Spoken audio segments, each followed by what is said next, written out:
Jatend migao mar arita kwe KIPCHUMBA MURKOMEN odok ne sirikal ewi ripot mar kwan ji 42 manowito ngimagi e ng'anyo mar tarik 25 dwe mokalo kod tarik 7 mar dweni.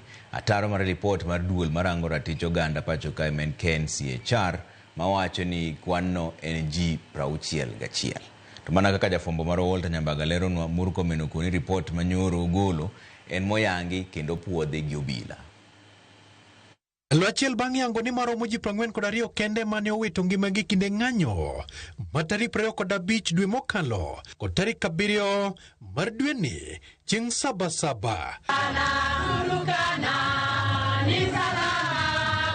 Lipot ma jatend migao mar arita kwe KIPCHUMBA MURKOMEN oyango ni kare kendo puodhi malong'o kod obila mopogore kod duol marango ratich oganda pacho ka KNCHR mane oyango ni ji 61 ema nowito ngimagi. I have been asked about the numbers that we announced yesterday by the National Police, that came from National Police Service regarding the people who died in the last, in Mandamano on 25th and 7th. First of all, let me say this, that nobody is intending to hide numbers. There is no value in hiding numbers because it's about human beings. For avoidance of doubt, there's no, if the numbers eventually is tallied and it becomes 61, beyond the numbers that have been received by the police, we will say 61. If it's more than 61, we will say that.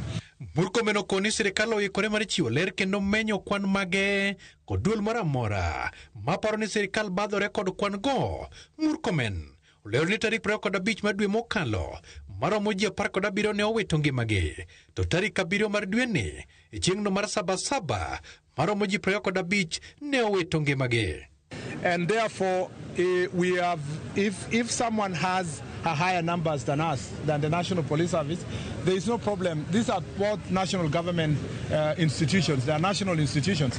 And there is no reason why they cannot meet and work on tallying those numbers for reasons of accountability. Murkomen manie nie limbe mare Turkana weche arita kwe otelo ne sirikal okawo motegno weche mag arita kwe kod ratiro mag oganda ahinya to ngima jo Kenya.